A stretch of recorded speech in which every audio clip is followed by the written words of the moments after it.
আজকে না সকাল থেকেই প্রচণ্ড বৃষ্টি হচ্ছিল। একটু বেলায় বৃষ্টিটা থেমেছিল আর একটু দেরি করেও ঘুম থেকে উঠেছিলাম। আমার বর গিয়েছিল মাছ আনতে, এই সবজি ছিল সেগুলোই রান্না করব। আর কুমড়ো ফুল এনেছে, দেখে যে আমি কি খুশি হয়েছি। আমি যখন ছোট ছিলাম কোনো দিনও আমার মা কুমড়ো ফুল কিনে বড়া খেত না, তখন এইখানে ওইখানে হয়ে থাকতো, ওর বাড়িতে চাইলেই পাওয়া যেত। কিন্তু এখন সময় এতটা পরিবর্তন হয়েছে, গ্রামে থাকি তাও কিন্তু কুমড়ো ফুল চট করে পাওয়া যায় না, ওই কিনেই খেতে হয়। আর এনেছিল মাছ, আর এই মাছগুলো তো আমি ভীষণ ভালো খাই, আর এগুলো বড়োর থেকে আমার ছোটোই ভালো লাগে। অন্যদিন চালের গুঁড়ি তো সবসময় আমার ঘরে থাকে, কিন্তু হঠাৎ কি হয়েছে, চাল ফুরিয়ে গেছে। ওই পিসি আলো চাল করে তো জমির ধান দিয়ে, বাট এবছরে আর করা হয়নি। না হলে আমি সবসময় চালের গুঁড়ি ঘরে করে রাখি, তাহলে কি হয়, বড়াতে তুমি যদি দাও না, বড়াটা বেশ শক্ত হয়। কিন্তু কি করব, নেই, তাই ভাবলাম এখন বেসন দিয়েই করি। অন্য একটা টাইম করে কিছু আলু চাল কিনে এনে গুঁড়ো করে ঘরে রেখে দেবো। ওইদিকে আমার বেসন গোলানো হয়ে গেছে, আর এদিকে আমি মাছ ভাতটা চাপিয়ে দিচ্ছি। আর যেদিন তুমি বেলায় উঠবে না, সেদিন দেখবে কোনো কাজেই এগোবে না। আর আজকে আমার শরীরে আলসেমিও লাগছিল। কি বলতো, ওই রান্না করতে হবে জানি, করতে তো হবেই, কিন্তু ওই রান্নার কাছে যেতেই ইচ্ছা করছিল না। ওই অভ্যাস জানো তো, যখন যা করি তখন যদি বেটাইম হয়ে যায়, দেখবে শরীরে আর ইচ্ছাই করে না যে কাজ করি। আজকে প্রায় এর মধ্যেও আবার হুট করে বলছে আজকে নাকি ব্যাংকে যাবে, দুটোর মধ্যে আমার সমস্ত কাজ কমপ্লিট করে রেডি হয়ে থাকতে হবে।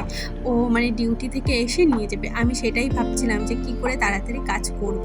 তবুও সেই দেরি হয়ে গেছিলো, এইটা ওটা করতে করতে না আমার ঠিক দেরি হয়ে যায়। আর আজকে সকালবেলা একটু গল্প করতে বসেছিলাম ওই বিয়ে নিয়ে। আমার জায়ের দেখেছো একটা মেয়ের বিয়ে হয়ে গেছে, এখনও দুটো মেয়ে আছে। মেজোজনার বিয়ে হয়েছে আর বড়টার এখনও হয়নি, ও একটু মানে পরেই করবে। তার জন্য আর কি আলোচনা হচ্ছিল কবে করবে কি করবে। তো একজনের বিয়ে শেষ না হতে হতেই আর একজনের বিয়ে নিয়ে আমাদের মধ্যে আলোচনা শুরু হয়ে গেছে। কি করব এবারে, কতটা মজা করব, কি করব, এইসব নিয়েই আলোচনা আর কি সকালবেলা বসেছিল। যার জন্য আরেকটু দেরি হয়ে গেছে। আর আজকে না একটু শাঁখা পড়তেও যাব বাজারে, অনেক দিন ধরে এই যে আমার হাত খালি, পরবো এই যাবো না, এত শরীরে আলসেমি যে ওই বিকালবেলা আবার রেডি হয়ে যাওয়া আমার ভীষণ মানে আলসেমি। আর কদিন ধরে এও বলছে যে তুমি এতদিন হাত খাটে লেগেছো, এরকম ভালো লাগে না, এরকম থাকা ভালো না। তার জন্য ভেবেছি আজকে যাই হয়ে যাক, আজকে আমি যাবো। যাই হোক, এইদিকে দেখো আমার তোমাদের সাথে গল্প করতে করতে রান্না হয়ে গেছে। আর মাছের মাথাগুলো দেখলে না, আমি কিন্তু গাঁটির তরকারিও রান্না করেছি, কারণ আমাদের 2 ভাগে দিয়ে না খাওয়া হয় না, তার জন্য ওই 2-3 ভাগে আমার রান্না করতেই হয়। আর যেহেতু অল্প মাছ, তাই ভাবলাম মাথাগুলো গাঁটির ভিতরে দিই, তাহলে ভালো লাগবে খেতে। আর এই বেড কাভারটা অনেক দিন পেতেছি, ভাবলাম আজকে চেঞ্জ করি, একটু নোংরাও হয়েছে। তবে হ্যাঁ, আজকে আমি কাচবো না, কেননা বাইরে আজকে না ভালোই বৃষ্টি পড়ছে। কি বলতো, এই বৃষ্টি ওয়েদারে কাচলে না আর পরিষ্কারও হবে না, কেমন একটা গন্ধ হতে থাকবে। ওই পাতলা জিনিস হলে আমি কেচে দিতাম, কিন্তু ওটা না বেশ ভালোই, আর মোটাও আছে, ওটা না চট করে শুকাবে না, আর কেমন একটা গন্ধ বেরোয় দেখবে না শুকালে। আর আজকে আমার ভয়েস দেওয়ার সময় কে যে বারবার ফোন করে এত ডিস্টার্ব করছিল, কথাও বলছিল না, যার জন্য না আমার এই ভয়েসগুলো বারবার কেটে কেটে করতে হচ্ছিল। যাই হোক, এইদিকে আলনাটাও আমি গুছিয়ে ফেললাম। এখন ভাবছি স্নান করতে যাব, তার আগে কিন্তু আমি ঘরটাও মুছে নিয়েছি, আর ওই টুকটাক কাজগুলো আমরা সবাই রেডি হয়ে গেছি, আর এখন বাজারে যাব। আর বাজারে কি জন্য যাব, চলো গেলেই মানে দেখলেই বুঝতে পারবে ভিডিওটা। প্রথমেই আমরা পার্লারে ঢুকেছিলাম, তবে হ্যাঁ আমি কিছু করবো না, ও ভুরু সেভ করবে, চুল কাটবে। আর ও যেহেতু এখন কাজে যাচ্ছে, সেরকম একটা টাইমও পায় না। আর যে 2 দিন ছুটি থাকে, সেই 2 দিনে আর কি কাজটা সেরে নেওয়ার চেষ্টা করে। আর এদিকে আমি একটু আয়না দেখে আবার পোস্ট মারছিলাম। আর আমার ব্যাগ দেখেও দেখছো, ভাববে সবাই সোনার জিনিস, কিন্তু ওই যে আমার বর না আমার হাত থেকে ভালো ব্যাগটা রেখে ওই যে একটা ব্যাগ দিয়েছে, ওটাই অনেক টাকা রয়েছে, বলছে কি এটা নিয়ে যাও। আমার এত হাসি পাচ্ছিল না, আমি বললাম ঠিক আছে যা দাও, আমার কোনো ব্যাপার না, আমি ঠিক নিয়ে যাব। আর আমি কদিন আগে ভুরু সেভ করেছি, আমার এমনিতেই ভুরু দেরি করে ওঠে, তার জন্য আমি আর করলাম না, ভাবলাম একবারে পুজোর কাছাকাছি আসবে তখন করব। তবে হ্যাঁ, চুল স্ট্রেট করার এবারে খুব ইচ্ছা, জানি না কতটা কি করব, তবে ভীষণ ইচ্ছা যে এবারে আমি করবই, মানে কয়েক বছর করব ভেবে আর করা হয়নি জানো তো। এই করব, এতগুলো টাকা লাগবে, এই মন খারাপ করে আর করি না। তবে হ্যাঁ, এবারে ভেবেছি আর টাকার প্রতি মায়া করব না, কারণ টাকা ধরেও রাখতে পারি না, ওই ঠিক ভাঙাই হয়ে যায়। আর এর চুল দেখেছো কি সুন্দর স্ট্রেট, এদের 3 বোনের চুলেরই এত সুন্দর না, এদের আর স্ট্রেট করতে হয় না।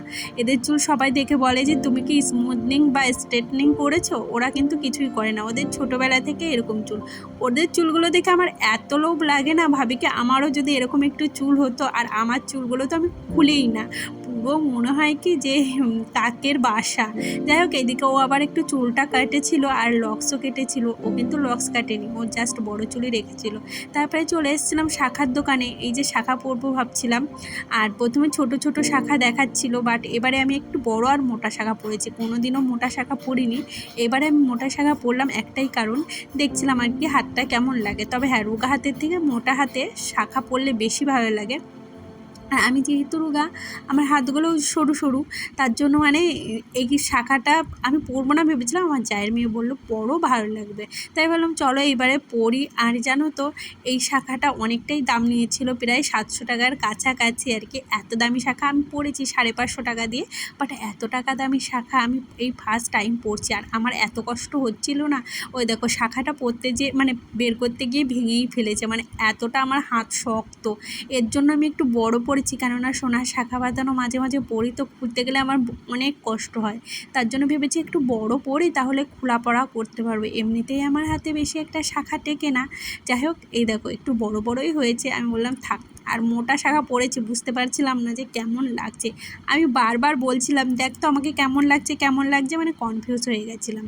তারপরে এই যে বাড়ি আসার সময় না, এই সানস্ক্রিনটা কিনেছি আমি আমার জায়ের মেয়ে দুজনেই, কেননা এটা না buy one get one free দিচ্ছিল। শেষ করা হয় না, শুরু করি তো ওই পরের দিন গিয়েই বেশিরভাগ দিন ভিডিও শেষ করা হয়। তো ভিডিওটা যদি কোথাও একটু ভালো লেগে থাকে তাহলে একটা লাইক করে যেও, আর চ্যানেলটা সাবস্ক্রাইব করে যেও।